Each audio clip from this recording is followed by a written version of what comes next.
Sentados no sofá desgastado do pequeno apartamento em Évora, Luiz e Inês assistiam a um daqueles programas de reality show que prometem entretenimento, mas entregam apenas conversas vazias e desafios absurdos. Luiz, cansado após mais um dia no escritório, já pensava em ir dormir. Ele se inclinou para dar um beijo de boa noite em Inês, como fazia todos os dias, e sussurrou um amo-te que saía do fundo do coração. Mas, para sua surpresa, Inês não respondeu. Em vez disso, seu rosto se transformou numa máscara séria, quase calculista. Com um movimento lento, ela pegou o comando da televisão, silenciou o som e virou-se para encará-lo nos olhos. O estômago de Luiz deu um nó. Ele sabia que aquela conversa não seria sobre o que comeriam no jantar no dia seguinte. Gosto de ti, Luiz. Gosto mesmo, começou ela, com uma voz firme, porém suave, mas não estou apaixonada por ti. As palavras ficaram pairando no ar, como um soco inesperado, mas estranho e meticulosamente direcionado. Não era um fim, nem uma despedida definitiva. Era uma reclassificação, uma promoção ao cargo de colega de casa. Inês estava a informar que as condições do contrato afetivo tinham mudado, esperando que ele simplesmente aceitasse e continuasse. Luiz era analista de sistemas, um homem que passava o dia a decifrar códigos, a eliminar ineficiências e a criar ordem onde havia caos. O seu cérebro não funcionava bem com ambiguidades emocionais. Então, ele processou a informação com a mesma lógica fria que usava no trabalho: ela gosta de mim, mas não me ama. Dados recebidos. Informação validada. Ok, respondeu, após um breve silêncio, obrigado pela clarificação. Não houve gritos, perguntas, súplicas. Apenas um aceno de cabeça, uma despedida silenciosa e ele levantou-se para se retirar para o quarto. Sentiu o olhar dela fixo nas suas costas, esperando um drama, um colapso, um pedido para reconquistar um amor que já não existia. Mas o que ela recebeu foi um silêncio calmo, uma aceitação fria. Deitado na cama, olhando para o teto, o telefone de Luiz vibrou, uma notificação do grupo de amigas de Inês, onde ela partilhava tudo, inclusive aquele momento, sem saber que ele ainda tinha acesso pelo tablet que dividiam na sala. Ele sabia o que se passava. Ela estava a prestar contas à sua comissão de sentimentos. Poucos minutos depois, ouviu-a entrar no quarto, pensando que ele dormia. Deitou-se, o colchão a afundar sob o peso da sua presença, o brilho azulado do ecrã do telemóvel iluminava-lhe o rosto. O som constante do teclado era como música para os seus ouvidos, as amigas a elogiar a sua coragem, a maturidade da decisão, a inovação do novo modelo de relação, desfrutar da estabilidade, do conforto e dos benefícios sem o incômodo do amor. Ela achava que tinha sido esperta, que tinha renegociado o contrato a seu favor. Mas nem imaginava que tinha ativado uma cláusula de rescisão. Ela acabava de rebaixar Luiz de namorado a mero colega de casa. E ele estava prestes a tornar-se o colega mais eficiente, lógico e emocionalmente distante que ela jamais teria. O jogo começara. Ela fixara as regras. Luiz apenas jogaria com precisão brutal. No silêncio da noite, enquanto a cidade antiga de Évora parecia dormir tranquila, algo maior estava para acontecer, um duelo silencioso, um teste de paciência e resistência, onde amor e amizade se confundiam numa linha tênue, e onde o futuro de ambos estava prestes a ser reescrito. Mas ninguém nesta história sabia ainda, havia um segredo escondido entre as sombras do passado deles, uma peça que ninguém ousava mencionar, e que poderia virar tudo de cabeça para baixo.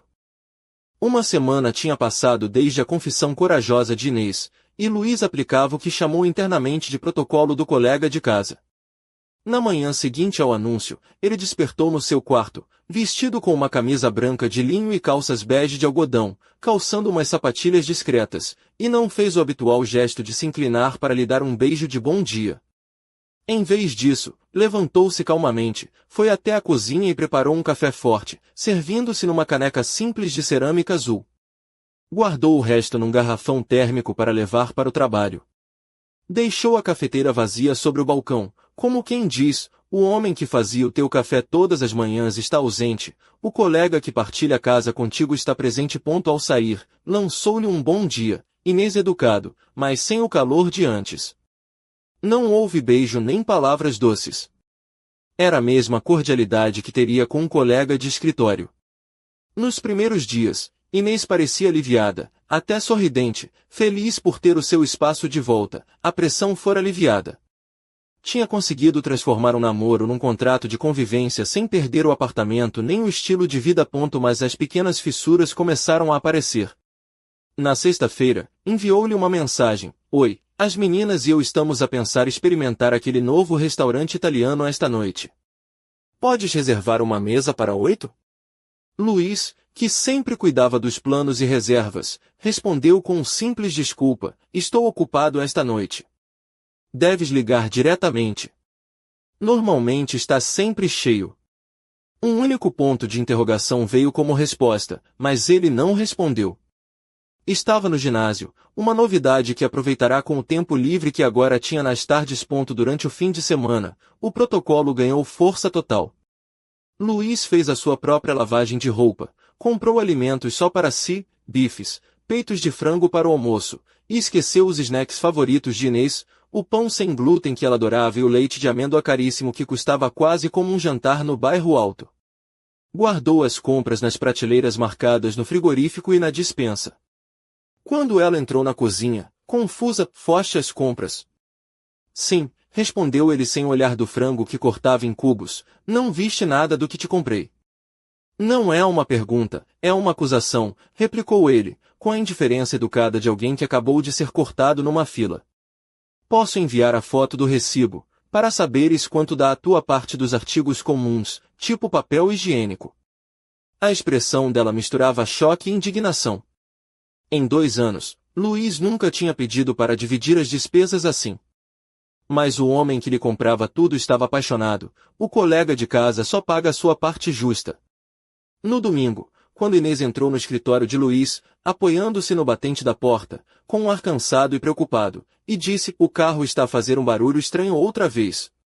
Acho que devias ver isso, não quero ser enganada pelo mecânico. Luiz virou-se na cadeira, com uma simpatia estudada e distante, deve ser estressante. É sempre bom pedir vários orçamentos antes de decidir. O Yelp tem umas recomendações excelentes aqui na região. Voltou a encarar o ecrã do computador, deixando-a parada, sem palavras, durante 1 minuto inteiro. Ela, que antes contava com ele para tudo, agora enfrentava o silêncio calculado de um colega que, apesar de educado, não se envolvia. À medida que os dias passavam, Inês começou a perceber que a honestidade que julgava ser um ato de coragem tinha libertado Luiz das obrigações do amor. E que ele estava a cumprir o seu papel com uma eficiência quase cruel. Porém, naquela noite, enquanto a cidade de Évora calmava entre as ruas estreitas e as pedras antigas, um som inesperado atravessou o silêncio do apartamento, o toque do telefone de Luiz, uma mensagem anônima que piscava no ecrã. Ele a leu, franzindo o sobrolho, e um leve sorriso irônico surgiu nos seus lábios. Algo novo estava prestes a entrar no jogo. E o segredo que ambos tentavam ignorar começava a emergir das sombras, pronto para mudar tudo. Passaram-se 4 semanas desde que Inês anunciara o fim do amor, transformando a relação num contrato frio de convivência. Luiz seguia firme no protocolo do colega de casa, com uma calma quase cirúrgica que deixava Inês à beira da exaustão emocional. No aniversário dela, a prova maior da nova dinâmica foi dada. Luiz acordou cedo, vestindo uma camisa de algodão azul clara, calças de ganga gastas e os seus inseparáveis tênis brancos, e limitou-se a dizer, com um sorriso contido, parabéns, Inês. Que tenhas um ótimo dia. Sem flores, sem surpresas, nada que lembrasse os tempos em que ele se derretia por ela. Inês ficou imóvel na cama, os olhos verdes fixos nele, a mente a correr loucamente, esperando que algo mais acontecesse, mas nada. Quando desceu até a cozinha, ele preparava o seu batido matinal, com a seriedade de um cientista num laboratório. Tentou soar casual, tens algum plano para o meu aniversário? Luiz virou-se lentamente, apoiando-se no balcão, trabalho e ginásio. Pensava que estarias a celebrar com as tuas amigas. Posso comprar uma pizza e ver um filme contigo, como amigos fazem. Ao enfatizar a palavra amigos, deixou claro que o nós tinha acabado. Inês passou a noite no sofá, O ecrã do telemóvel refletindo no seu rosto uma mistura de nostalgia e solidão. As mensagens nas redes sociais, cheias de parabéns, rainha, vinham das amigas que a haviam apoiado na sua corajosa decisão, mas nenhuma delas a convidou para sair. Além do afastamento emocional, o impacto financeiro começou a pesar. Luiz, que até então arcara com grande parte das despesas, jantares, viagens, seguro do carro, telefone, retirou-se discretamente do papel de provedor. Na semana anterior, desligaram o telemóvel de Inês por falta de pagamento. Ela aproximou-se dele aflita, mas ele respondeu com a tranquilidade de quem trata de burocracias: tirei o teu cartão do pacote familiar. Já não somos família, tens de tratar de uma conta própria. A expressão dela, pálida, denunciava o choque de quem descobrira que a vida confortável que levava dependia de um amor que já não existia. Inês tentou reacender a antiga chama, deixava roupas espalhadas, tocava músicas tristes alto na sala, tentou até a sedução. Numa noite, entrou no quarto usando uma das camisas largas de Luiz, sem mais nada, sentou-se na beira da cama e, com lágrimas nos olhos, sussurrou: sinto a tua falta. Sinto falta de nós. Luiz fechou o livro que lia, olhou para ela com uma expressão de preocupação distante, quase paternal. Parece que estás a passar por um momento difícil, Inês.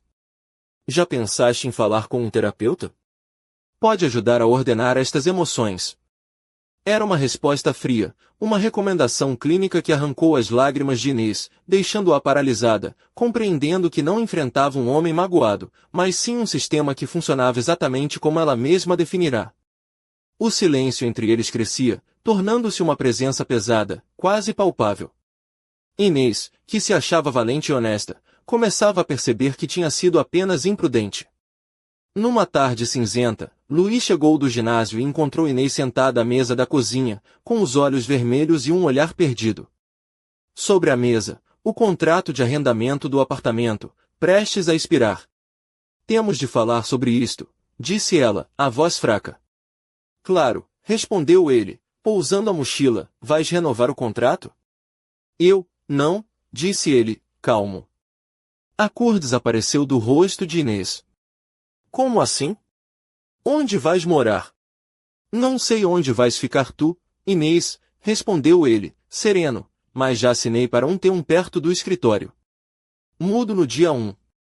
Ela ficou muda, sentindo o mundo a desmoronar-se. Não era mais uma guerra fria, era uma ordem de despejo. Estás a deixar-me? Gaguejou, incrédula. Não, só vamos acabar com esta convivência, disse ele, com voz firme, és minha colega, lembra? E a casa é minha até ao fim do contrato. Eu já tenho outros planos. As lágrimas vieram. Com força, acompanhadas de gritos e acusações. Não é justo. Estás a ser cruel. Eu disse que errei, que te amava. Não disseste, corrigiu ele, com uma calma cortante, disseste que sentias minha falta, mas não que me amavas. Aceitei isso e mudei a minha vida. Não te estou a punir, estou a respeitar a tua honestidade. Ele fez uma pausa, o olhar fixo nela, a voz a ganhar um tom firme e decidido. Queres o homem que te amava, que planeava surpresas, que pagava as contas e cuidava de ti. Mas queres isso sem o amor que eu precisava sentir por ti. Queres um unicórnio, Inês, um parceiro dedicado que não exige nada. Isso não é uma relação. É um serviço. E eu não estou mais ao serviço. Pegou numa pequena caixinha de veludo que estava sobre o balcão e abriu-a lentamente. Os olhos dela brilharam, esperança renascida. Mas, para surpresa dela, não havia anel de compromisso. Só uma chave simples, brilhante, presa a um anel metálico. Esta é a chave do meu novo apartamento, disse ele, mostrando-a, tem uma vista fantástica. A esperança morreu ali mesmo, substituída por uma derrota profunda e silenciosa. Ela apostara tudo na ideia de que o amor dele era um recurso eterno, que podia ligar e desligar à vontade. Agora, descobria que havia uma única condição, tinha de ser devolvido. Sem dizer uma palavra, voltou a sentar-se, olhando para o contrato na mesa, agora apenas um problema seu. Luiz foi para o escritório trabalhar, enquanto o apartamento mergulhava numa quietude vazia, diferente do silêncio pesado das semanas anteriores. Era um silêncio sem vida. Faltavam apenas 30 dias para o fim do contrato, para a liberdade de Luiz. Ele tinha exatamente aquilo que Inês desejara, uma vida ao lado de um homem que não a amava. Mas, naquela chave reluzente e naquele olhar derrotado, escondia-se algo mais. Um mistério que nem Luiz ousava enfrentar, algo enterrado no passado que ameaçava transformar tudo num jogo de sombras e segredos. E o relógio continuava a contar. Os últimos dias antes da mudança eram como um filme em câmara lenta pela casa antiga em Évora. Luiz, vestido com uma camisa de linho bege, calças escuras e sapatos de couro gastos, movia-se pela sala com uma calma quase ritualística, arrumando caixas, guardando livros e desligando aparelhos eletrônicos. Inês, por sua vez, parecia uma sombra da mulher vibrante que fora, vestindo um vestido justo de seda cor vinho, com os cabelos soltos caindo sobre os ombros, e umas sandálias de salto fino que mal tocavam o chão. O contraste entre eles era evidente. Ele, calmo e controlado, ela, nervosa e à beira do colapso. Numa tarde, enquanto Luiz organizava a cozinha, Inês entrou com um sorriso forçado, carregando uma garrafa de vinho tinto da região do Alentejo, e um olhar que misturava desafio e despedida. Achas que ainda podemos ser amigos? Perguntou ela, num tom que tentava esconder a dor. Luiz parou, apoiou-se no balcão, e respondeu com a serenidade fria que já a fazia estremecer. Claro, Inês. Amigos compartilham as contas, limpam a casa juntos e não esperam jantares românticos. Ela riu, mas o riso foi curto, quase um soluço disfarçado. A verdade era que Inês sentia falta do Luiz que cozinhava para ela, que planeava surpresas e que a olhava com aquele brilho nos olhos que agora parecia tão distante. Mas ele já não existia. Naquela noite, após um jantar silencioso, Inês deitou-se no sofá, vestindo um camisola oversized dele, a pele morena iluminada pela luz fraca da lâmpada, e ficou a olhar para o teto, perdida em pensamentos. Foi então que recebeu uma mensagem anônima no telemóvel. Sabes o que fizeste, Inês? Nem tudo está terminado. Confusa e assustada, ela mostrou a mensagem a Luiz no dia seguinte. Ele leu, arqueou uma sobrancelha e sorriu com ironia. Parece que o passado não quer deixar-te ir tão facilmente. Aquela frase pairou no ar, carregada de um significado oculto que nenhum dos dois estava preparado para enfrentar. Algo sombrio, uma peça esquecida do quebra-cabeça que ambos tentavam esconder, começava a emergir. Enquanto isso, o contrato de arrendamento expirava, e a chave do novo apartamento brilhava sobre a mesa da cozinha, um símbolo silencioso do fim e do recomeço. Mas, no silêncio da casa vazia, uma nova pergunta ecoava: quem enviará aquela mensagem? E que segredo poderia mudar para sempre o destino de Luiz e Inês? O jogo estava longe de terminar. Nas ruas estreitas e calcetadas de Monsaraz, onde o pôr do sol pinta o céu de laranja e púrpura, Luiz tentava encontrar equilíbrio no seu novo apartamento, um T1 simples, com vista para a planície alentejana. A chave que entregará a Inês permanecia sobre a mesa da cozinha vazia, um lembrete silencioso do passado que tentava deixar para trás.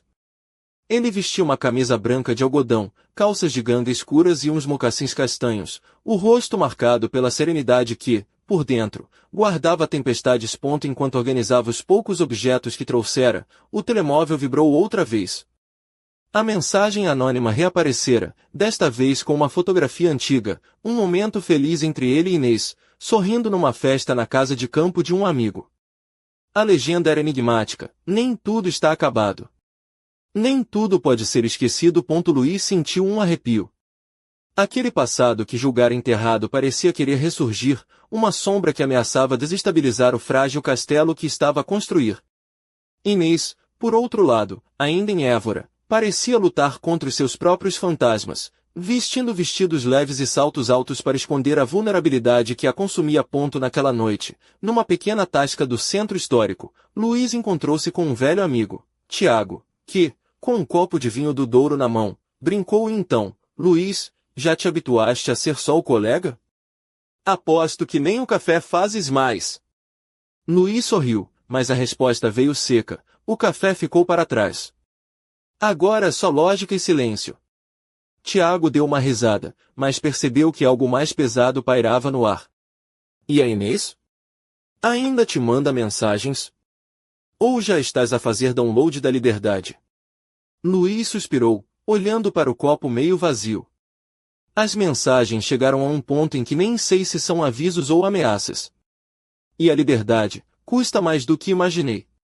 Enquanto a conversa fluía, Luiz percebeu que o jogo que começara em Évora estava longe de terminar.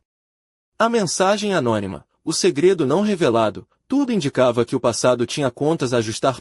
No silêncio da noite, enquanto as estrelas brilhavam sobre o castelo de Monsaraz, uma última dúvida pairava no ar: estaria Luiz preparado para o que vinha a seguir? Porque, por vezes, a maior guerra não é contra os outros, mas contra aquilo que carregamos dentro de nós. E o próximo capítulo estava prestes a ser escrito.